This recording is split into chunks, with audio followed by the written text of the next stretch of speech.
Lesson 3 is on multiplying radicals. So let's review the distributive law. So we distribute 4 times x is 4x, and 4 times 8 is 32, so plus 32. Next guy, again, negative 2, so we always go sign, number, letter. So the signs and the numbers, we go first. Negative 2 times 3 is negative 6. Remember, a positive and a negative is a negative. X times x, we add the exponents when we're multiplying like bases, so x squared. Then we have negative 2 times negative 5 is a positive 10, and then we bring in the x. So negative 2x times negative 5 is positive 10x. So let's review distributive law. Okay, so distributive law, or FOIL, basically what we're doing is we're taking the x and we're multiplying it by the 2x plus 1, and then the positive 6 times the 2x plus 1. So often we don't write that extra step in, we go straight to FOIL, but this can be really helpful in not making a mistake. So the x is multiplied by all of this, and then the 6 is multiplied by all of that. So now we can do the distributive law again. X times 2x is 2x squared, and x times 1 is 1x plus x. And then 6 times 2x, so plus 12x. 6 times 1 plus 6. And last, we always collect like terms, which are middle terms. So we get 2x squared plus 13x plus 6. Remember from Math 10C that we can only multiply two things at once. So we start with distributive law with the 5. So 5 is only being multiplied with the first one, not both, because you only multiply two things at a time. 5 times 2x is going to give us 10x, and 5 times minus 3 is negative 15. So bringing the 5 in, now we can use FOIL, or distributive law, again. So how we write this out is first we have 10x multiplied by the 4x plus 7, and then we have minus 15 times the 4x plus 7. So 10x times 4x gives us 40x squared. 10x times 7 gives us plus 70x.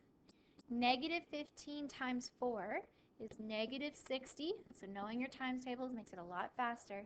And negative 15 times positive 7 is negative 105. And last, we have to collect like terms. So combining our like terms, we have 70 minus 60 is positive 10. So 40x squared plus 10x minus 105 is our answer. Remember, you can always check your work in your calculator. How we did that is we stored numbers. So I pick a number for x, I go 2, and I'm going to store it as x. So store button STO, and the x, enter. And then you can type in our original function, 5 times 2x minus 3 times 4x plus 7, and then type in our answer, 40x squared plus 10x minus 105, and it should give us the same answer, both 75. So they're the same thing. We're just changing how it's formed, changing it from a product to an expanded form. So the investigation here is like, well, let's see if there's a relationship. We already know some of these, right? Root 3 times root 5 is root 15. That's the multiplicative rule. And we can check that on our calculator if you'd like. So root 3 times root 5 equals root 15. Square root of 15, they equal the same decimal, so they're equivalent. That's true.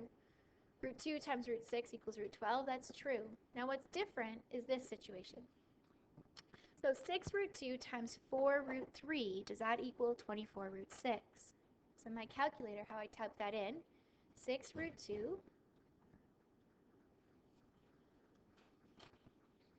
plus 4 root 3 bracket. So that gives us one decimal, it's 24. Let's try another one, 24 times root 6. And if they equal the same decimal, they're equivalent. So these ones, to make sure I typed it in right, 6 root 2 plus 4 root 3, does that equal 24 root 6? And that's false. What's wrong here? Plus 4 root 3, 24 root 6. It should be equivalent. Let me try that again. 6 square root 2, close the bracket, times, oh, I pushed plus, times 4 root 3, and that is equivalent to 24 root 6, so that's true.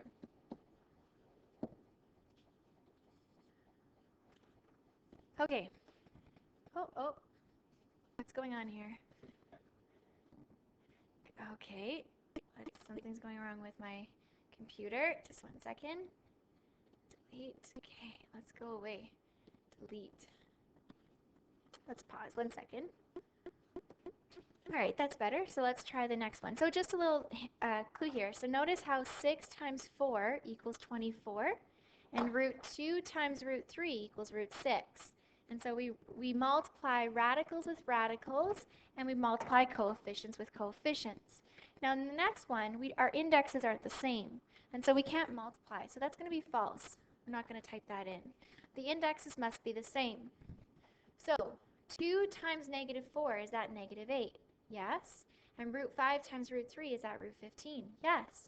And so that should be true. So grabbing your calculator, 2 root 5 times negative 4 root 3, that should be equivalent to negative 8 root 15. And we are, so that's true.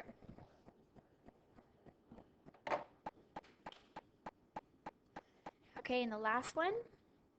So now we have 3 math 4 to get cubic root 5 times math 4, this is cubic root of 6.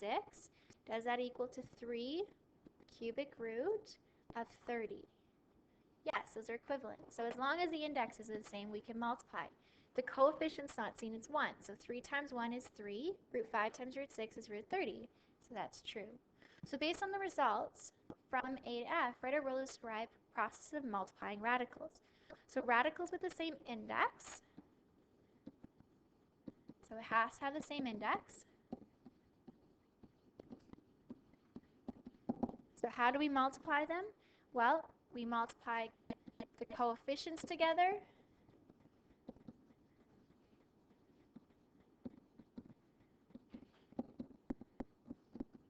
and multiply radicals together. Now when we're done that, we're going to have to often simplify further. But the first step is multiply coefficients together and multiply radicals together. Okay, so coefficients with coefficients and radicals with radicals. So if we made a rule, if I had a root b times c root d, that's equal to a times c root b times d. So radicals with radicals and coefficients with coefficients. Okay, so multiply radicals, coefficients with coefficients, radicals, radicals, and then we have to simplify further. Root 5 times root 2 is root 10, and then can we simplify 10? Is there a perfect square that goes into 10? No, so we're done.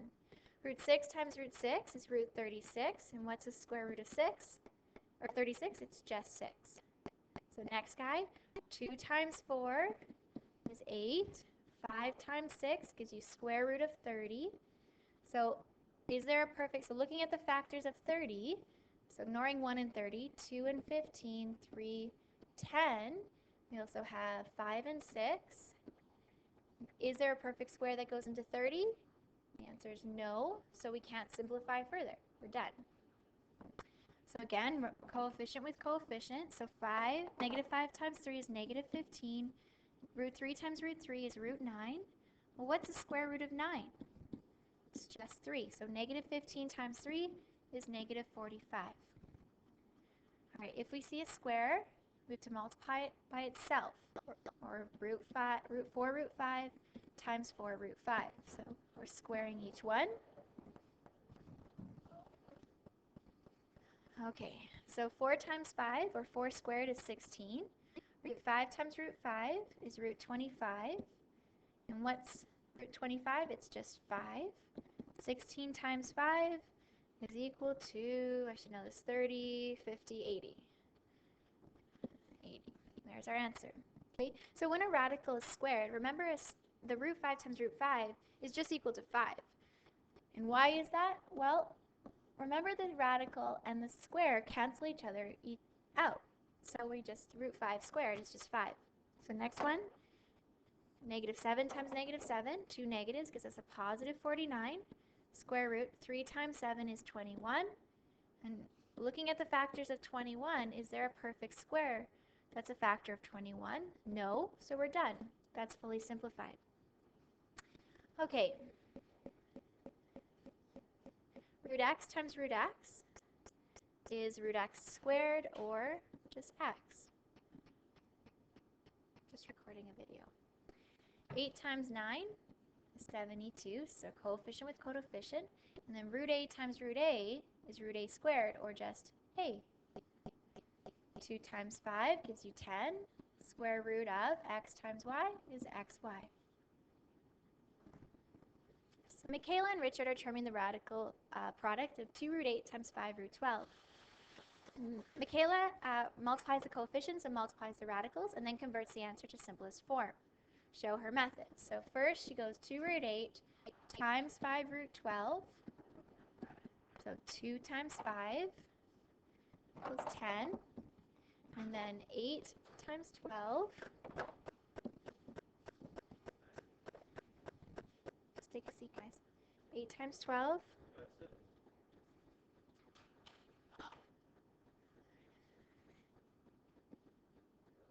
8 times 12 is 96. Now, 96, if we look at the factors of 96, 1 times 96, 2 times, we go 96 divided by 2, 2 times 48, then divide by 3, it's 32, and 4, 24, 5 does not, we can try 6, 16, there it is, there's our perfect square. So we can break down 96 into root 16 times root 6. And what is the square root of 16? It's just 4. So 10 times 4 times root 6 gives us 40 root 6. Okay, so one method is to multiply, then simplify. Now Richard converts each radical into simplest form first and then multiplies. So what he does is he says, okay, 2 root 8 times 5 root 12. Well, 8, perfect square of 4 will go into 8. So we can write that as root 4 times root 2. And root 12 can be written as root 4 times root 3. What's 2 times root 4? Well, root 4 is 2. So 2 times 2 gives you 4 root 2. And 5 root 4 times root 3, well, root 4 is 2. So 5 times 2 gives us 10 root 3. So now it's fully simplified. Then he goes ahead and multiplies. So 4 times 10 gives you 40. Root 2 times root 3 is root 6. So you could either simplify first, then multiply, or multiply, then simplify. By multiplying first and then simplifying, you only have to simplify once. Whereas here in the second method, we had to simplify twice before multiplying. So it's usually easier. Well, it depends on the situation. Maybe the numbers are smaller before we multiply, so it can be easier. Okay, so determine the area of the rectangle. Express your answer in simplest mixed form. So area equals length times width. So our length here is 4 root 28 times 3 root 25. Now, right off the bat, I noticed that root 25 is a perfect square. So why waste your time multiplying the radicals? Let's change this to 4 root 28 times 3 times 5. Or 4 root 28 times 15. So we only can multiply coefficients with coefficients. 4 times 15 gives me 60 root 28. We have to double check that is there a perfect square that goes into 28? Can we simplify it further? So 1 times 28, 2 times 14, 3 does not go in, and 4 does 7 times. So 4 is a perfect square, meaning we could take root 28 and write it as root 4 times root 7, or 60 times 2 times root 7, which is 120 root 7. And there's our area. And you can just check your answer, right? Length times width. So we had 4 root 28 times 3 root 25.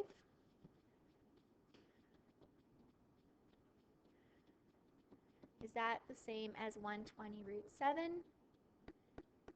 And it is, and that's our area. Okay, moving on, distributive law. So again, coefficients with coefficients and radicals with radicals. Root 7 times root 3 is root 21. Root 7 times root 2 is root 14. Now remember, we can't add unless they have the same radicals inside. So let's see if we can break down 21. 21 is 1 times 21. We have 3 times 7, and that's it. 14, we can break into root 2 times root 7, but those aren't perfect squares, so we're done. Let's try the next one. Now you might, if you don't see a coefficient, you might want to write in the 1. That'll help you remember to only multiply coefficients with coefficients. So negative 1 times 2 is negative 2. Root 6 times root 3 is root 18. Negative 1 times negative 1 is positive 1. Root 6 times root 2 is root 12. So let's break this down. I know that 18 I can break into root 9 times root 2, and 12 we can break into root 4 times root 3. So we have, what is root 9? It's 3. 2 times 3 times root 2. And what is root 4? It is 2. So 2 root 3. So that gives me negative 6 root 2 plus 2 root 3. And now we're done. We always have to simplify until our radicals do not have a perfect square factor. Okay, so there is a 1 as a coefficient if we don't see it. So 1 times 2 gives us 2. Root x times root x is x, or root x squared. Plus 1 times 1 is 1. Root x times root y is root xy, and that's it. Okay, so let's move on. It says write and simplify the expression for the area. So again, area is length times width. So here, our length is 4 plus root 6 times our width, 7 minus root 6. So we're going to use distributive law. So our first step is we want to have the 4 times the 7 minus root 6, and then the root 6 times the 7 minus root 6. Right, so first one times all of this, and then the second times all of this. It's really just writing out that FOIL step so we don't make a mistake. And it's really good to write that out in radicals because you really could make a mistake easily. So now we use distributive law. 4 times 7 is 28. 4 times negative root 6 is negative 4 root 6. We can't combine them unless they're both radicals. Now, root 6 times 7 is plus 7 root 6. Because they're not the same, we put the coefficient first and then the radical. And then minus root 6 times root 6 is 6. And we collect like terms. So 28 minus 6 gives me 22. Negative 4 plus 7 is plus 3 root 6. So these two were like terms and the constant were like terms. And that's my answer. Okay, next guy. 2 root 18 minus root 27. It's a square. And so area is length times width. Length times width. So using distributive law, we have the first guy times all of the second. And then minus root 27 times all of the second. So writing out that FOIL step. So 2 times 2 is 4. Root 18 times root 18 is just 18. Minus 18 times 27 gives us 486. Minus 2 again, 486. And last, negative root 27 times negative root 27 is plus just 27. So when two square roots multiply together, they're the same thing. So now we have 4 times 18. So I'm just going to end the video here. Oh, sorry. Okay, so the next one. So moving on, what is 4 times 18? It's 72. We can combine our like terms. We'll have to simplify them, but let's combine them first. So minus 4 root 486 plus 27. So combining like terms, I have 99 and minus 4 root 486. We have to simplify 486. I'm going to do that just really quickly, and it's going to simplify to 36 root 6, just to end this video.